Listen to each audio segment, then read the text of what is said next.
The bluebird Mascot kept waving after the count had moved on. That was the first wrong thing. The heat was wrong too.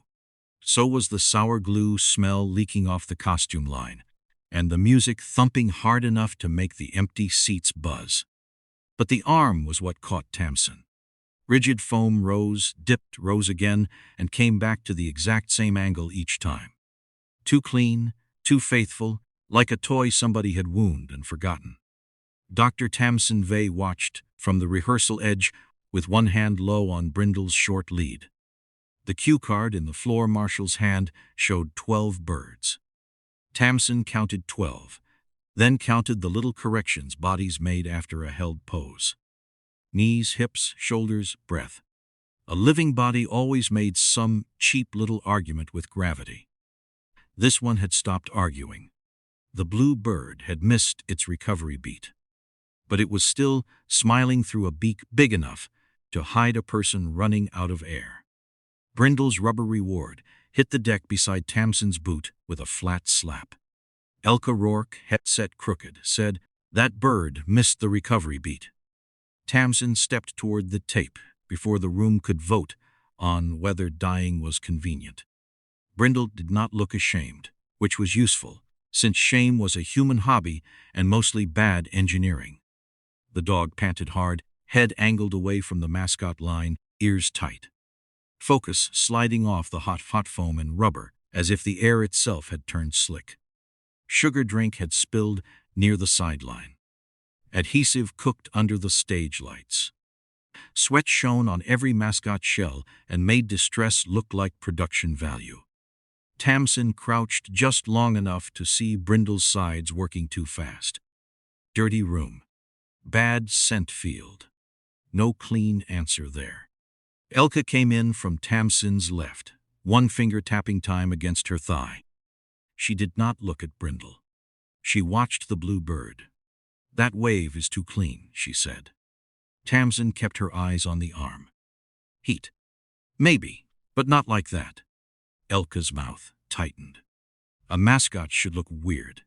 That's not the same as looking dead." Tamson smelled the adhesive again, sweet under the rubber, the kind of smell that coated the back of the tongue. Brindle sneezed once and turned her muzzle away.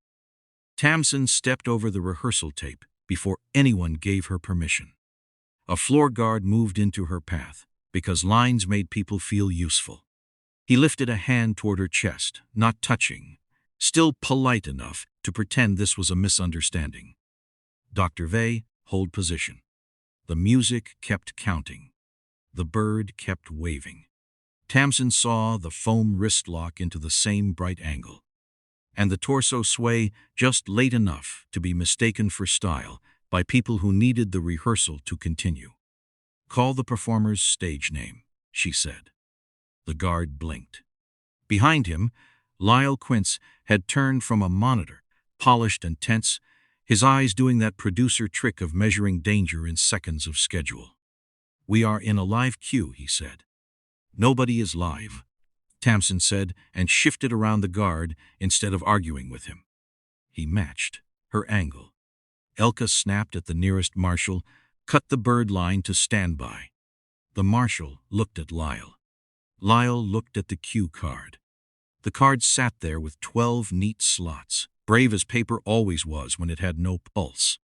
The guard finally put 2 fingers against Tamson's sleeve. Not a grab. A warning wearing manners. Brindle surged half a step, then stopped herself, panting, body tense but not clear. Not giving Tamson the blessing some old stupid part of her still wanted. "You don't owe me certainty," she thought, and the thought landed hard. Tamson raised her voice just enough to cut under the music. "Call the stage name, now." Elka pointed at the blue bird. Not theatrical, not panicked, just mean with focus. "Pip, stage name is Pip." Lyle gave a tight nod, the smallest surrender he could afford. A marshal cupped both hands around his mouth and shouted toward the smiling foam head. "Pip, reset left, Pip, answer." The blue bird waved once more. Perfect angle. Perfect smile. No correction in the knees. No turn of the head. No human answer from inside the suit at all. For 1 second, nobody moved. Even the music seemed to thin around the answer that had not come. Tamson looked at the zipper seam running down the back of the suit and knew the next fight would be for that seam. Tamson's reached the zipper before Lyle found the nerve to call a full stop. That was not a compliment to anyone involved. The blue bird stood between 2 yellow mascots and a red one, still smiling. Still angled toward the dark rehearsal seats, as if the whole job of the costume was to make death cheerful from a distance.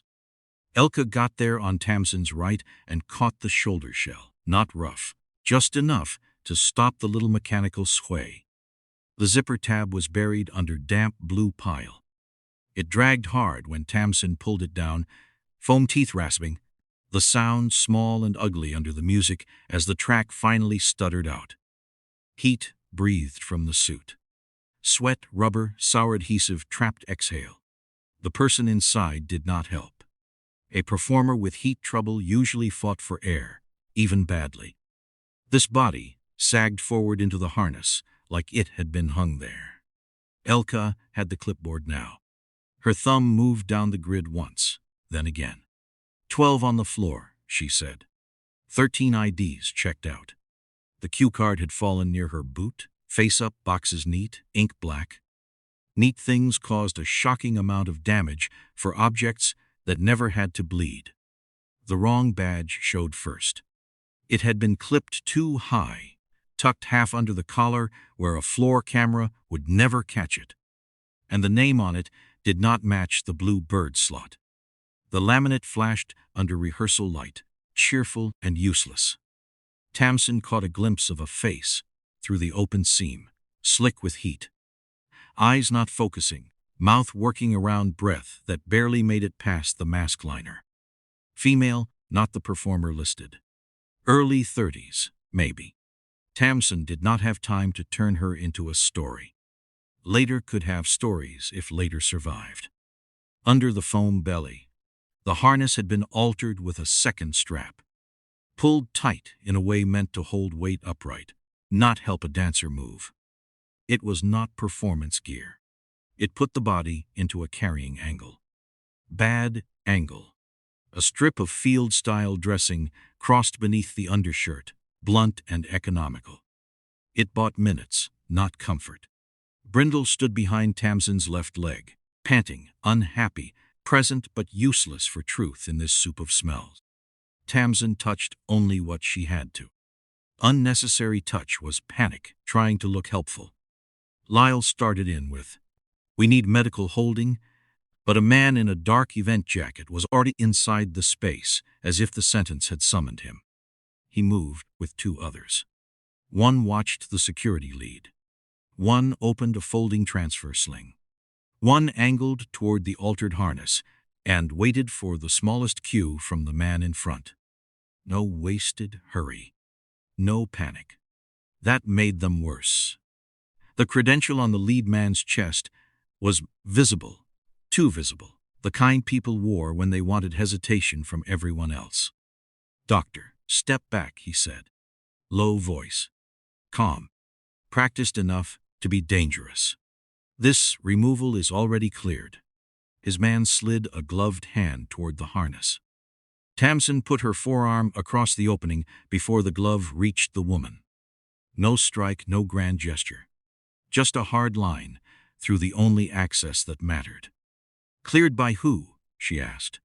He gave her a name too fast, a channel number, a perimeter category. It sounded real. That was the problem. The badge could move a perimeter team. It could not claim a patient. Security relaxed by a fraction anyway. Official sounds did that to rooms under stress. Elka held up the clipboard, jaw tight. "This ID doesn't belong to my grid." "Your grid isn't the authority here," the man said. And for the first time Tamson saw his eyes settle on her like she had become a delay he might have to remove by hand.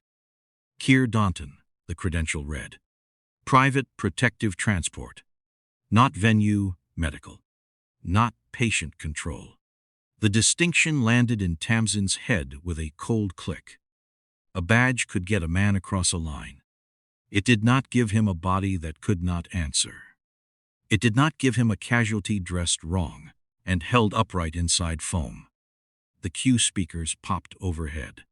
A marshal called, "Uncertain, hold and reset in 30. Bodies began shifting, because the room had been trained to obey, even after proof had started leaking through the seams. Kier's hand came back toward the harness. Tamson did not move. "If he can't answer, he doesn't belong to your schedule," she said, then looked at the wrong badge, the extra ID, the field dressing, and Kier's perfect clearance. The removal phrase was clean. The chain was not. Elka shifted closer, shoulder almost against Tamson's, and the room could no longer pretend only one person had seen the problem. The hold and reset cue hit the speakers like permission for the wrong people. 30 seconds became 20, then 15. And every performer on the floor began making those tiny obedient adjustments. That kept a machine alive even when a person inside it had gone quiet. Kier's team moved on that obedience. One man slid under the blue foam shell. Another caught the altered harness near the woman's ribs and lifted just enough to make her body obey the suit. The third stayed wide, half turned toward security, feeding the room a shape that looked authorized. The reset cross would give them moving cover. Dancers shifting, floor staff looking at marks, cameras and medics pulled in different directions. The transfer sling opened with a soft snap. Cheap sound. Ready sound. Tamson planted her hip against the Mascot's side before the first pull. The foam thudded into her, hot and slick at the seam, heavy with trapped air and somebody else's sweat. "No," she said. "Low is better." Kier looked at her forearm, then at the countdown lights, then at the guard behind her. Brindle was no longer at Tamson's leg. Elka had pushed the lead into a young handler's hands and pointed the dog toward shade behind the equipment drape. Brindle resisted for half a second, then lowered her head and let herself be led away, panting hard, done for now. The second pull came lower, toward the hips, and Tamson felt the body inside shift without helping itself. Bad removal. Bad angle. Bad room. Her mind tried to make a clean list, because clean lists were how people stayed useful when panic wanted the wheel. Air hidden by foam. Harness altered. Dressing field made. Patient chain wrong. Body weight moving before medical control. The wrong movement could kill a casualty faster than the injury. And Kier's people were trying to rotate her into a clean carrying line before anyone with the right authority could name the problem. Kier's credential could open a perimeter. It still did not give him this body. "Clear the access," he said. "You're increasing risk." "You started that," Tamson said. Elka's eyes cut past Kier to a black curtain gap behind the Mascot line. Her fingers ticked twice, not to music now, to crew timing. "They don't want holding," she said. "They want the reset cross."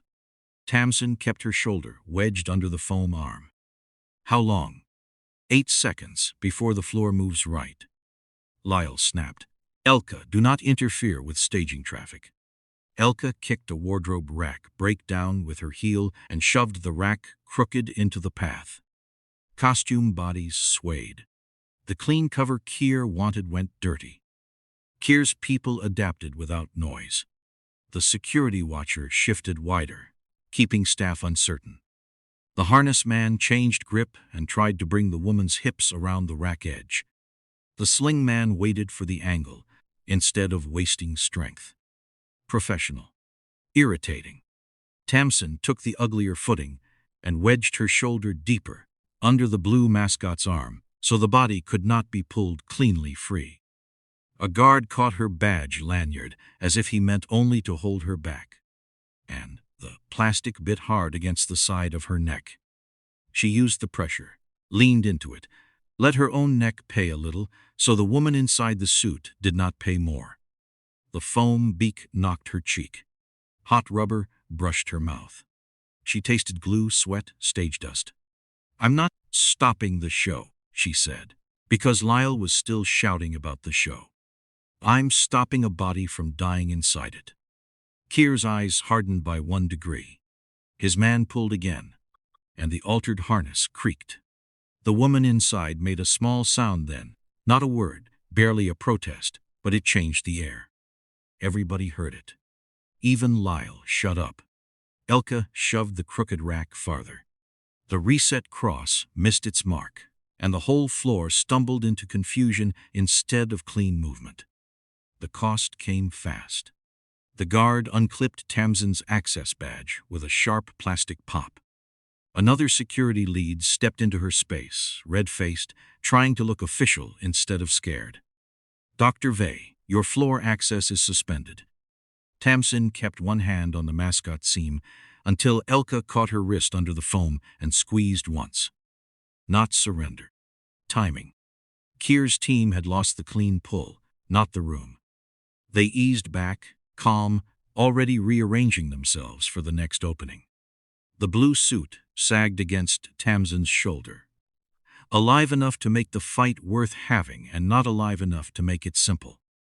Brindle barked once from behind the drape, hoarse and frustrated, then went quiet. Elka looked at the access badge in the guard's hand, then at Lyle, and Tamson saw the professional damage register. Elka had not just jammed a rack. She had broken the grammar of the rehearsal in public. Tamson looked past the guard to the Mascot line, reforming by instinct. 12 shapes should have been there. Elka counted with her mouth barely moving. No. Tamson followed her stare. The red suit 2 places down was gone, and the empty mark it left behind looked cleaner than any crime scene had a right to look. The missing red suit had not vanished cleanly. A smear marked the edge of the staging curtain, dark where sweat should have dried pale on red pile. Below it, caught on a bent silk screw head, hung a torn Mascot glove. 3 foam fingers, one split almost through, the inside lining damp and browned near the seam. Tamson picked it up with 2 fingers and felt heat still trapped in the padding. Recent. Body, recent. Not enough for a report, plenty for motion. The corridor beyond the curtain breathed rubber and glue at her, stale sweat under it, old dust, shaken loose by feet moving too fast. Brindle was behind them, out of the heat, with the young handler and a water bowl.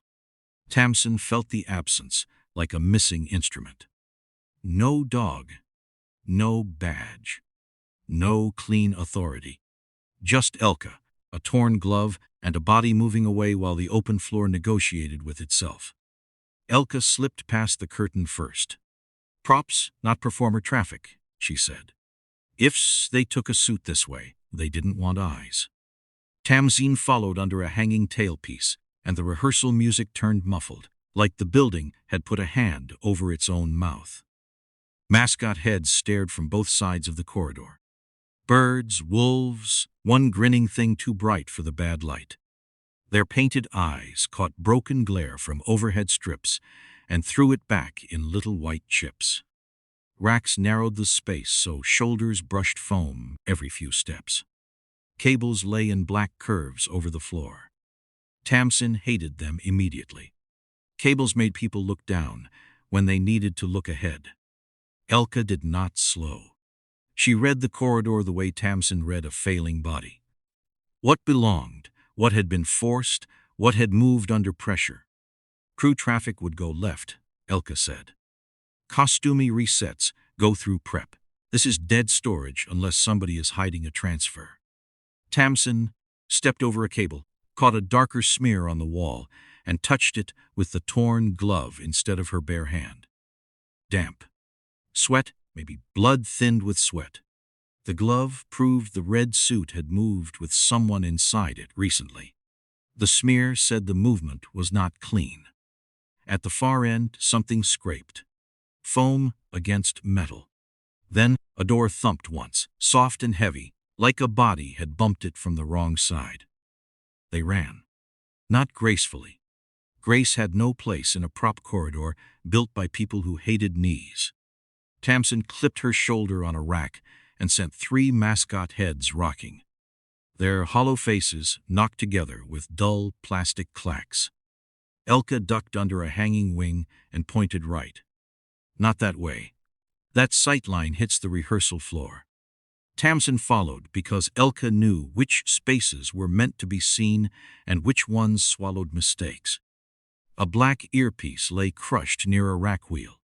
Elka scooped it up, then froze just long enough for Tamson to hate the delay.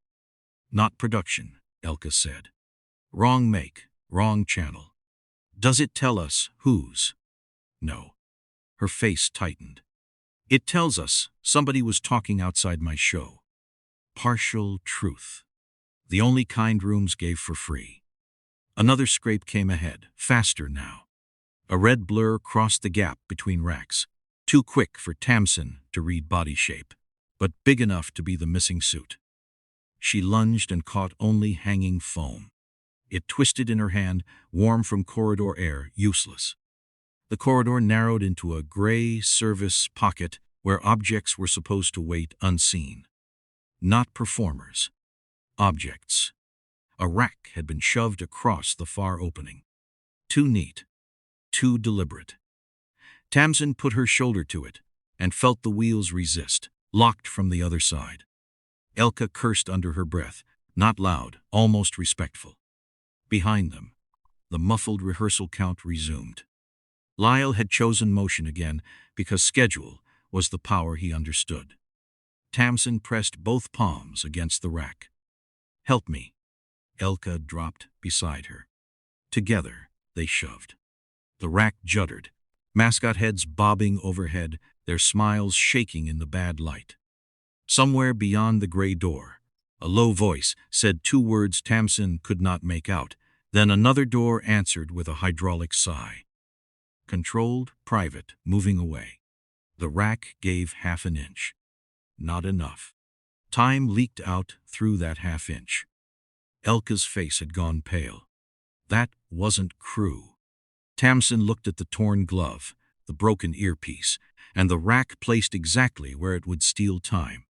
Private traffic had learned how to move bodies through foam. The rack finally gave with a scrape that ran up Tamson's teeth. Beyond it, the corridor opened into a cooling zone. Foam pieces, sweating gel packs. Spare liners, a low shelf of props shoved too close to the marked break area. It should have looked like relief. It looked staged. The air was wet with sugar drink, glue, rubber, and overheated fabric. Brindle was there with the young handler, half in shade beside a stack of blue foam ribs. She lifted her head when Tamson came through, nose working hard, body tight. Then she pulled toward the foam rack. Not joy, not certainty. A rough sideways want, the kind of cue a handler could make too much of when fear was doing the reading. Tamson did exactly that. Human error, neatly timed. She stepped toward the rack, because for 1 second the world offered something shaped like an answer. The broken earpiece was still in Elka's hand. The torn glove was hot in Tamson's. Somewhere past the cooling bins, something heavy rolled once and stopped. Brindle whined at the rack, panting through bad air, and Tamson felt hope rise in her like a chemical leak. The foam rack held enough contamination to lie to any nose. A split cooling pack leaked slick gel into sugar drink. Hot adhesive sat in the metal seams. Red foam had been shoved between blue panels and spare bird arms, making a bright false flag in the mess. Brindle sniffed, backed off, came forward, then looked away as if the room had become too many rooms at once. Tamson saw wet shine, heat, red foam, dirty scent, and made the wrong call in the cleanest possible way. They stopped here. Elka did not answer. She had gone still beside a timing sheet taped to a plastic clipboard, one finger pressed under a column of cue counts. Her lips moved around numbers. Not performer counts. Not rest windows. Something tighter. No, Elka said. This isn't where they stopped. Tamson turned, angry before she wanted to be. You saw Brindle. I saw a dog getting lied to by glue and sports drink. Elka tapped the sheet. This is where transfer clears the floor. Hold, cooling break, blackout prep, not choreography. A transfer window. It was not a break for overheated performers. It was a gap where cameras, medics, and crew attention separated. That was the turn, and Tamson hated that it had arrived after she had spent seconds asking the wrong expert. Kier came out of the rack shadow on Elka's side, close enough that Tamson hated herself for not seeing him first. He did not rush. Rushing would have admitted too much. One of his men stayed wide, watching the corridor behind Tamson. Another leaned near the cooling bins, cutting off the handler without touching him. Kier caught Elka above the elbow and pressed her back against the timing board, his body blocking the sheet from the room. Controlled. Personal. Almost boring, if a person had the moral hygiene of a drain. You should step away from production documents, he said. Elka's face tightened, more fury than fear. It's my production. His thumb shifted just enough to make her stop breathing for half a beat. Tamson moved before the thought finished. She drove her shoulder between Kiefer and the board, got one hand on Elka's sleeve, and shoved space into existence. Kier gave ground because he chose to, not because she owned the room. That tasted bad. A cooling pack burst under Tamson's boot. Her foot slipped, came back, lost 1 second, then another. Behind the rack, someone barked a clipped order. Foam scraped. Brindle pulled toward the sound, then broke off, confused by gel and sugar and human panic. Tamson shortened the lead. Brindle isn't disobeying, she said, late and rough. She's telling me the room is garbage. Kier looked past her. That was worse than looking at her. The red suit was gone by the time they forced through the cooling zone. Not far, maybe. Far enough. A strip of red foam lay under the timing board, torn from an inner edge. And beside it, a small performer wristband had been crushed into the cooling gel. Youth size. Elka saw it, and the color left her mouth. One of the junior birds was on reset crew, she said. He shouldn't be back here. Tamson heard the sentence split in two. Rhea moved deeper, even if she did not have the woman's name yet. A kid separated. A witness, maybe. A liability, definitely. Elka ripped the timing sheet off the board. Her hand shook once, then stopped because she made it stop. This hold was never a hold. Tamson looked at the cue columns now. Really looked, and felt the mistake settle into her bones. The count did not protect performers. It opened space for a body inside a suit to move where cameras and medics were not looking. Brindle stood with her head low, chest working, used up by a lie made of smells. From beyond the next partition came a short metallic clack, then a muffled female voice, thin and cut off fast. Elka pointed at the timing sheet. That matches transfer, not choreography. The thin voice came from behind, a temporary medical screen shoved where no medical screen belonged. Too close to the prop wall, too far from the marked holding edge. Angled so anyone in the corridor would see blue canvas and nothing else. Elka tore the screen aside before Tamson could stop her. Behind it, the woman from the blue suit was half-seated against a folded crash mat. Still in the inner black liner, one arm pinned across her middle like she was holding herself together by habit. The red suit shell lay open beside her, emptied in a hurry. A small metal token had slipped from the liner and stuck to sweat near her wrist. Dull, salt-stained, stamped with a little anchor and a number Tamson did not know. The woman's eyes found it before they found Tamson. "No," she whispered. Then something sharper, A phrase Tamson caught as broken sound more than language. Narrow water, blue ledger. Her fingers tried for the token and failed, then tried again. That second try told Tamson more than the words did. Elka went still. The timing sheet crinkled in her fist. Tamson crouched, not touching yet. Touching without purpose was how people made themselves feel brave. Brindle was not here. Brindle was cooling behind them, off the board, out of this mess. This was not a dog problem. It was a body problem, and bodies were trouble enough.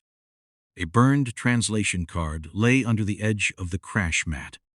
Half the laminate had bubbled from heat or flame, and ash came off on Tamson's knuckle when she lifted the corner with the torn Mascot glove. The card had columns, parts of names gone black. One line scraped almost clean, except for the same phrase the woman had tried to say. The token gave the woman a world outside the costume. The burned card made Blue Ledger sound less like panic and more like a record someone had tried to destroy. Neither explained enough, which was merciful. Full explanations in rooms like this usually arrived after the body was gone. Tamson needed the living person and the piece of proof that told the room who had a right to move her. A matte casualty tag was taped inside the woman's liner, not clipped like an event credential, not glossy, not built for cameras. Dark band, pale field, angled clipped corner, sweat-smudged edge. It carried a channel mark that did not match Kier's perimeter category. The tag did not politely explain itself.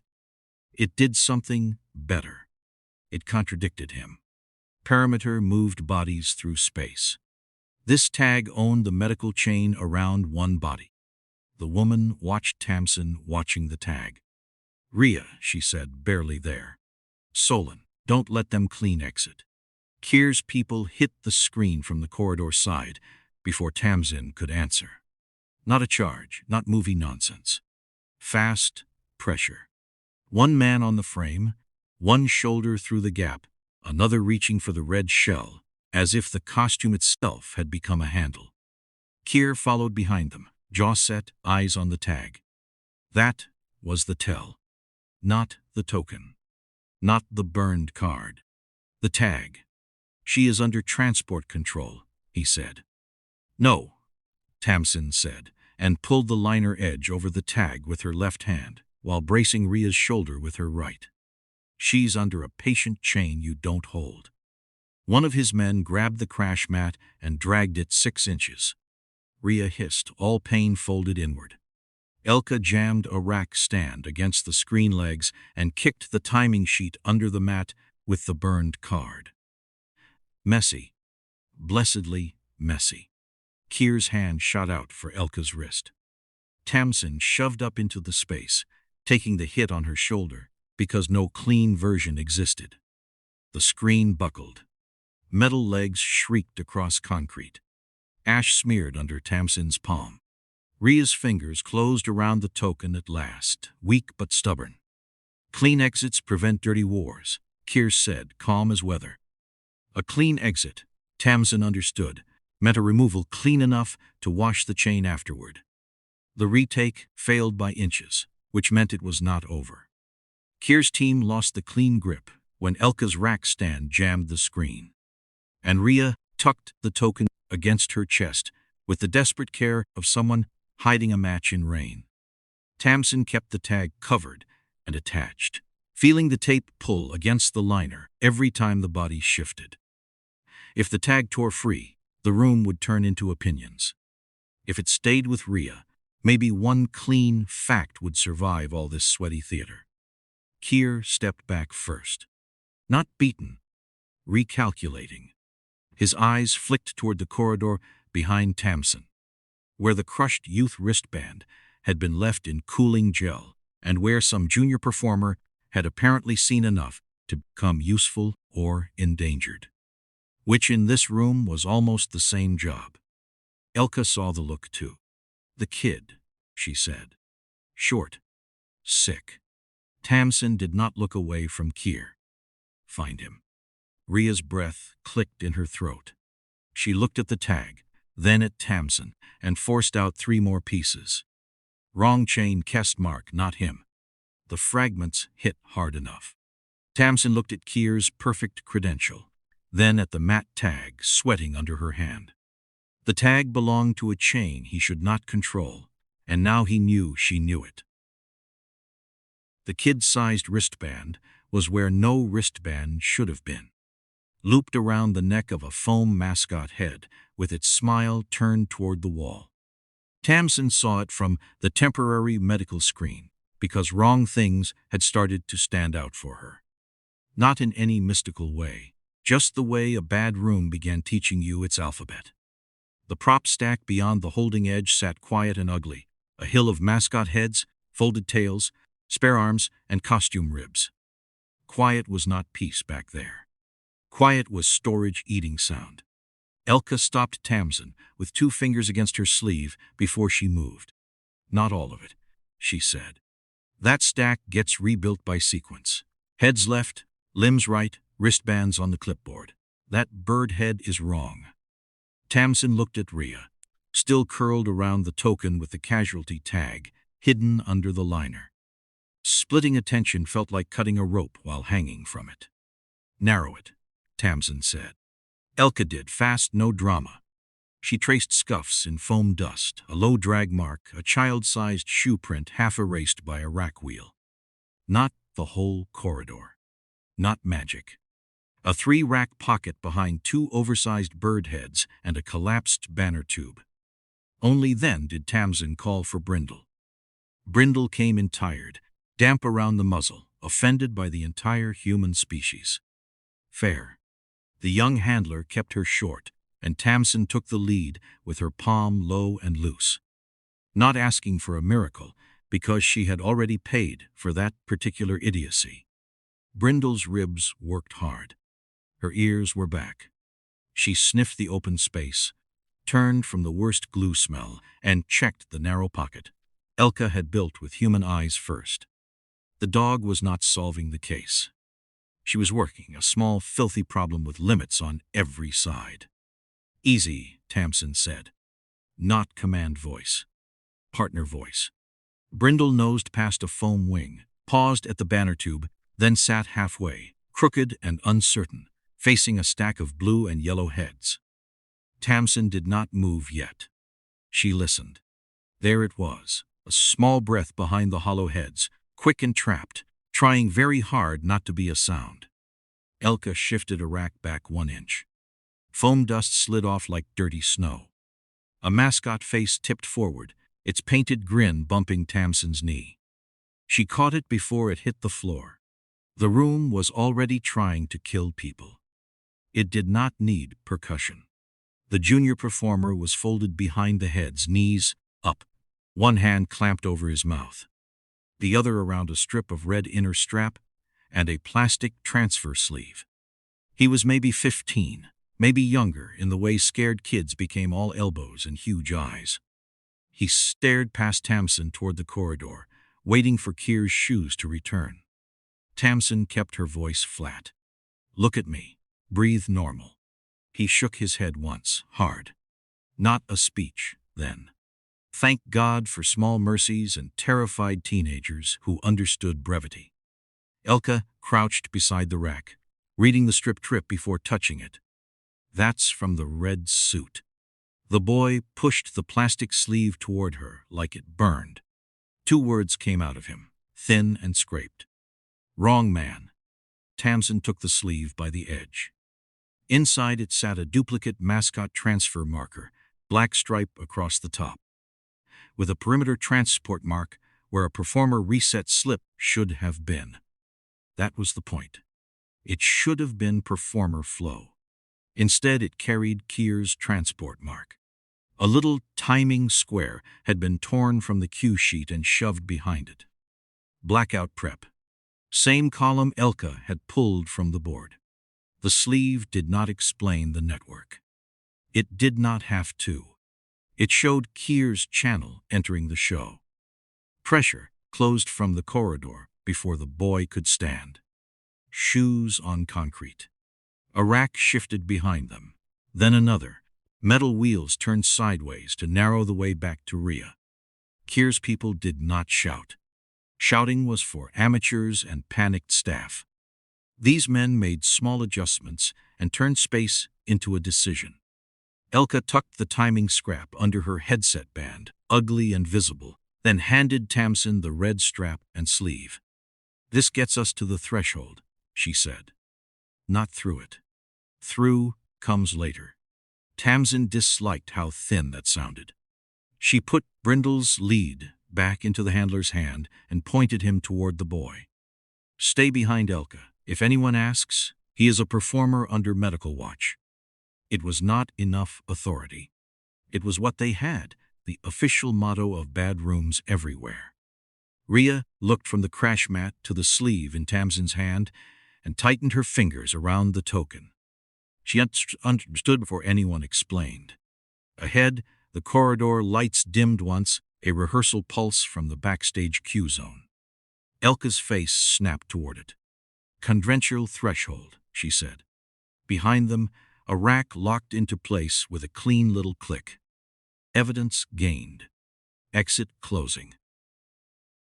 The credential threshold had a yellow stripe on the floor, because apparently paint could decide who owned a dying woman. Kier stood just beyond it, with his badge turned outward, clean plastic under bad light, perimeter mark bright enough to soothe nervous staff. Tamson stood before the stripe with the red transfer sleeve in one hand and Rhea's liner gripped in the other. Fingers pressed over the matte casualty tag, beneath the fabric. Rhea was behind Tamson, breathing in short pieces. Elka was at the cue board to the right. The junior performer stayed behind Elka, pale and silent, holding the broken mascot head like it was the only solid thing left in the building. Brindle was low beside the handler, tired but watching, her body angled toward Rhea without pretending to know why. Lyle hovered near the blackout panel, one eye on the threshold and one on timing. Because some men could watch a moral disaster and still worry about schedule. Kier lifted his credential a fraction. "This movement is covered under protected transport. Clear the threshold." He sounded valid. That was the poison. Valid enough to make guards hesitate. Tamson raised the transfer sleeve. "This moved child through your transport mark." Then she uncovered the edge of Rhea's tag. "And this body is not yours to move." Kier's eyes went to the tag first, not the boy, not the red strap. Tamson stored that away. Tiny truths were the only currency left. "You're confusing categories," he said. "Perimeter control is active. Perimeter gets you to a line," Tamson said. "Patient chain gets you a body." She did not raise her voice. Raised voices made rooms think the truth was just another opinion, yelling for floor time. The tag tape pulled at her fingers where Rhea's liner shifted. Rhea breathed behind her, a live proof complication with a pulse. Elka slid closer to the cue board, watching the blackout stack count down in small green pulses. "He used the transfer window," she said. Black stripe on a performer's sleeve, not a medical handoff. Kier moved one hand, palm down, and his team turned the exchange into pressure before the sentence cooled. One man reached for the sleeve. Another crowded Rhea's side, shoulder first, using the threshold like a funnel. A third stepped into Elka's line to the cue board and made it look accidental for the benefit of the nervous. Debate dead in seconds. Brindle rose halfway and gave one hoarse warning sound, tired and low. A warning, not a solution. Tamson tucked the sleeve against her ribs and kept her other hand over the tag. The first man caught her forearm. Not hard enough to break anything, hard enough to tell the room he could. Tamson let the pressure turn her body so Rhea stayed behind her. Ugly geometry, no hero pose, just the least bad angle. The junior performer sucked in a sound, and Elka snapped, eyes down. He obeyed. Good kid. Terrible day. Kier stepped over the stripe. Doctor, step back. This removal is already cleared. Same phrase, Same polish, now scraped raw by what they all knew. That tag is real, Tamson said. Your chain is not. A security lead looked at Kier's credential, then at the matte tag, then at Lyle, as if production might translate morality into a scheduled format. Lyle opened his mouth. He saw the boy. He saw Rhea. For half a breath, something like recognition crossed his face. Then he looked back to the board, to the only kind of control he understood. Elka beat him to it. She slapped the manual cue hold on the board and yanked the blackout prep card from its clip, tearing the corner clean off. The board screamed one sharp little warning chirp. Lyle shouted her name with contract death in it. Elka did not look sorry. You wanted a safe hold, she said. You got one. The safe hold failed, because safety labels were mostly decorative once frightened people got involved. Kier's man reached across Tamson for Rhea's shoulder, and Brindle pushed forward just enough to put her body into the gap, trembling with fatigue and bad air. Not an attack. A tired animal making one more obstacle because humans had failed at being simple. Tamson used the second, pulled Rhea back from the stripe, and felt the tag tape strain but stay. The transfer sleeve bent against her ribs. The boy's broken mascot head thudded onto the floor and rolled once. Its painted eye scraped blind. Elka's board kept chirping.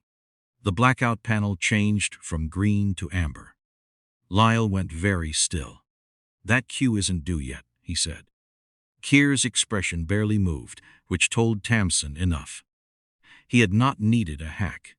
He had needed confusion, pressure, and a scheduled darkness everyone already trusted. Elka grabbed for the board again, but the man blocking her shifted hip first, and her headset snapped against her cheek. The lights above the threshold dipped. Rhea whispered something. Tamson could not catch. Amber blinked once, then twice. The corridor ahead went black early.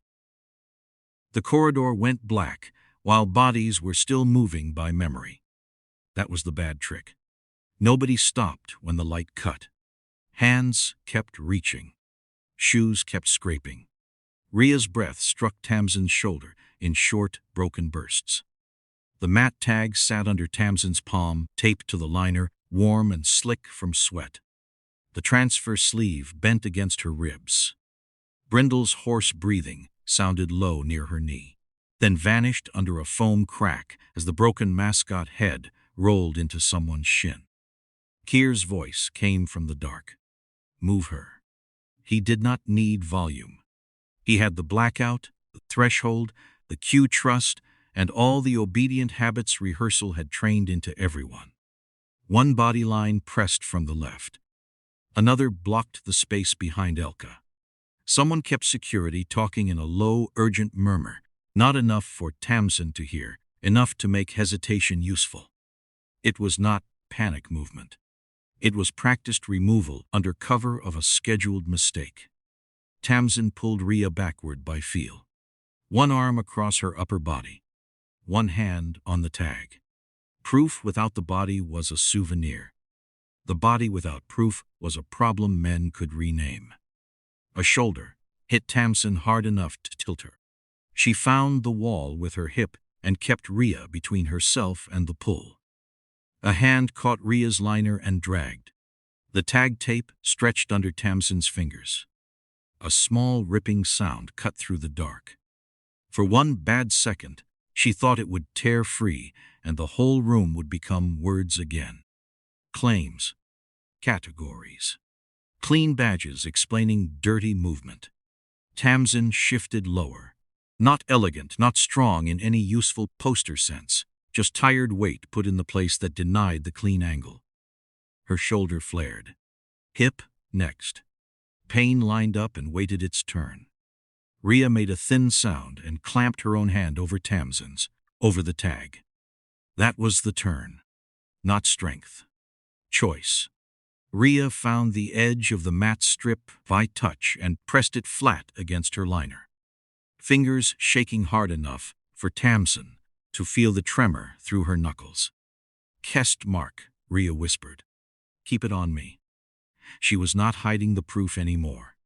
She was attaching it to herself. Somewhere to the right, Elka swore at the cue board. The blackout should have rolled clean through the rehearsal stack. Instead, it began to stutter, small strips of amber leaking under the dark, then dying again. Elka was damaging the timing, not saving the job, saving seconds. Kier's man came in from the side and crowded Rhea toward the moving path. Brindle put herself into the gap. Not teeth, not attack. Just 40-some pounds of exhausted dog deciding that one more human mistake needed an animal in front of it. The man stumbled because nobody expected a tired dog at knee height in a blackout. Tamson used the second. Elka slammed into the cue station behind them, shoulder first, and the board gave a sharp electronic yelp. "Now," she said, voice rough, headset dangling from one ear. Tamson shoved Rhea down and sideways, away from the threshold stripe, keeping the tag hand pinned. The junior performer pushed the broken Mascot head across the floor. It hit Kier's ankle with a hollow foam thud. It would never appear in a training film, which was probably why it helped. Kier's balance checked for half a beat. Rhea twisted then, small and vicious, tucking the salt-stained token under the tag tape with 2 fingers, making the object and the chain touch. Tamson saw it in a returning flash of amber. Proof married to body. Ugly little ceremony. Best kind. Kier reached once more, almost had Rhea's liner, and lost it when Elka's broken cue stutter threw white light across the wrong angle. The lights came back in pieces. Harsh white. Too bright. Everybody looked worse in real light. Kier had one hand on the threshold rail and the other half raised, as if posture alone could still make this controlled. His credential hung crooked. Elka was on one knee by the board, breathing through her teeth, the torn blackout card crushed in her fist. Brindle leaned against Tamson's leg, shaking, done past done. Rhea was on the floor, but conscious, her hand still clamped over the casualty tag and token. The broken Mascot head lay between them and Kier. One painted eye scraped blind, foam smile split under the returning light. The tag had stayed attached. The token had stayed with it. The body had stayed alive. That was the whole victory, small and ugly and more than most rooms deserved. Somewhere beyond the threshold, a door opened and a different kind of quiet entered the corridor. Not production quiet. Command quiet. Kier saw it before Tamson did. His face emptied.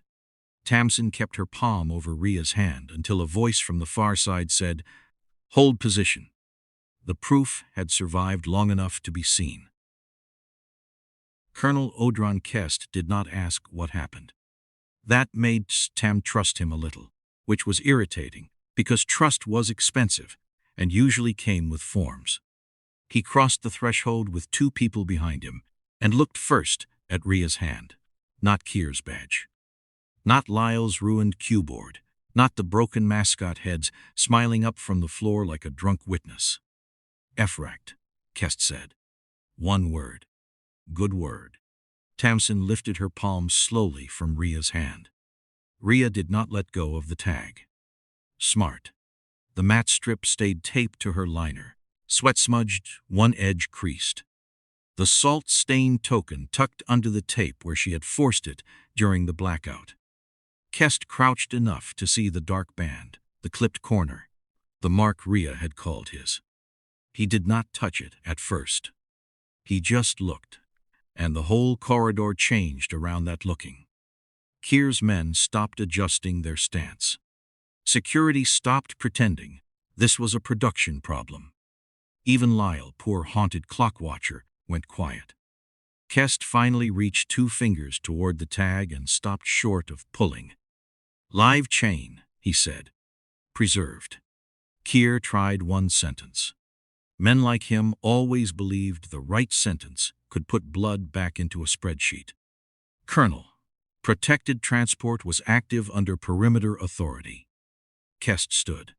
He glanced at Kier's badge the way a tired mechanic might glance at a shiny part that did not fit the engine. Perimeter? Yes. His eyes moved back to the tag. Patient chain? No. That was all. No sermon, no public lesson for the morally underfed. Kest turned his head a fraction. Stand him down, quietly. Two people moved on Kier, not with drama, not with cuffs flashing for the room.